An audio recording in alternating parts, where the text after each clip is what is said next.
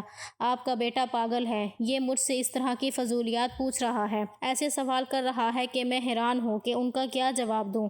کیا یہ ساری باتیں آپ لوگوں نے اس کے دماغ میں ڈالی ہیں؟ آپ لوگوں نے مجھے سمجھ کیا رکھا ہے؟ کوئی پڑھی لکھی سمجھدار لڑکی ہوں، کوئی بیوقوف ان پڑھ نہیں۔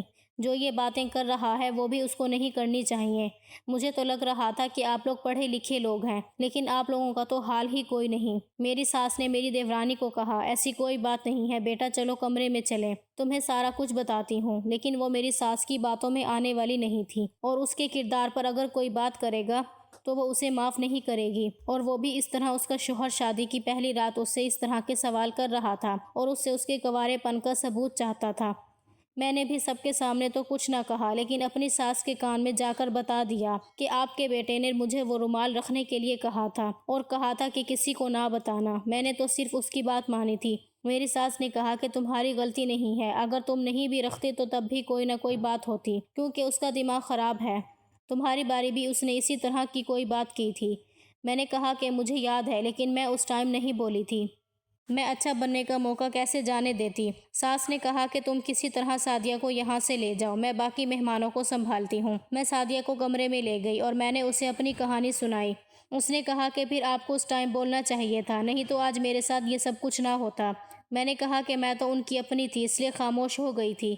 اس کا کہنا تھا کہ پہلے اپنی عزت بچانا زیادہ ضروری تھا۔ یہ لڑکی تو بڑی تیز تھی۔ خیر یہ رات گزر گئی اور میرے دیور کو گھر کے سارے مردوں نے سمجھایا کہ جس بات کا تو ثبوت مانگ رہا ہے وہ سب کے ساتھ نہیں ہوتا۔ اس جہالت سے باہر نکل آ۔ اب تو ڈاکٹر نے بھی یہ بات ثابت کر دی ہے کہ کنوارے پن کا کوئی بھی ثبوت نہیں ہوتا۔ میرا دیور خاموش تھا۔ سعدیہ ناراض ہو گئی۔ وہ کمرے میں میرے دیور کو آنے نہیں دے رہی تھی۔ ولیمے والے دن بھی وہ کافی غصے میں لگ رہی تھی، اور اس کے بعد وہ اپنے گھر گئی تو 15 دن تک وہیں رہی۔ پھر بات چیت کی اور اس کو واپس لے آئے اور دیور کو بھی سمجھایا۔ اس نے وعدہ کیا کہ وہ آئندہ اس طرح کی کوئی بات نہیں کرے گا، اور وہ لوگ ابھی بھی جھگڑا کرتے ہیں۔ ان کے معاملات ایک دوسرے کے ساتھ اچھے نہیں ہیں، بہت لڑائی کرتے ہیں۔ کبھی کبھی میری دیورانی پھر سے ناراض ہو کر چلی جاتی ہے۔ ہم سب لوگ مل کر ان میاں بیوی کو سمجھاتے ہیں، چھوٹی چھوٹی باتوں پر جھگڑا نہیں کیا کرتے۔ شادی کے شروع میں ہی اگر اس طرح سے لڑائی شروع ہو جائے تو وہ پھر ساری زندگی ہی رہتی ہے۔ میری ساس نے میرے دیور کو سمجھایا کہ ساری زندگی ایسے نہیں چلے گی، ایک نہ ایک کو برداشت کرنا ہی پڑے گا، تب تم دونوں میں محبت ہوگی اور ہمیں بھی سکون آ گیا اور اللہ نے مجھے اولاد دے دی۔ میرے شوہر کا رویہ اچھا ہے اور سب کچھ بالکل ٹھیک ہے۔ ان کے لیے بھی دعا کرتی ہوں کیونکہ وہ بھی کسی کی بیٹی ہے۔ لیکن آخر میں یہ کہنا چاہوں گی کہ اس طرح کی جہالت نہیں کرنی چاہیے۔ گھر کے بڑوں کا کام ہے کہ وہ یہ بات سمجھائیں، کیونکہ اس کے علاوہ بھی بہت سی ایسی باتیں گھر کے بڑے سلجھا رہے ہوتے ہیں جو انہوں نے کبھی بھی اپنے بچوں سے نہیں کی ہوتی ہیں، تو پھر اس طرح کی بات سمجھانا تو بہت ہی ضروری ہے۔ میرے دیور کا رویہ بھی چینج ہو گیا ہے اور اس کی بیوی بھی دھیرے دھیرے گھر میں خود پہ کنٹرول کرنے لگ گئی ہے۔ اب تو دونوں میں محبت ہو گئی ہے۔ امید ہے جلد ان کے ہاں بچہ بھی ہو جائے گا، پھر مزید دونوں ایک دوسرے کے ساتھ ایڈجسٹ ہو جائیں گے۔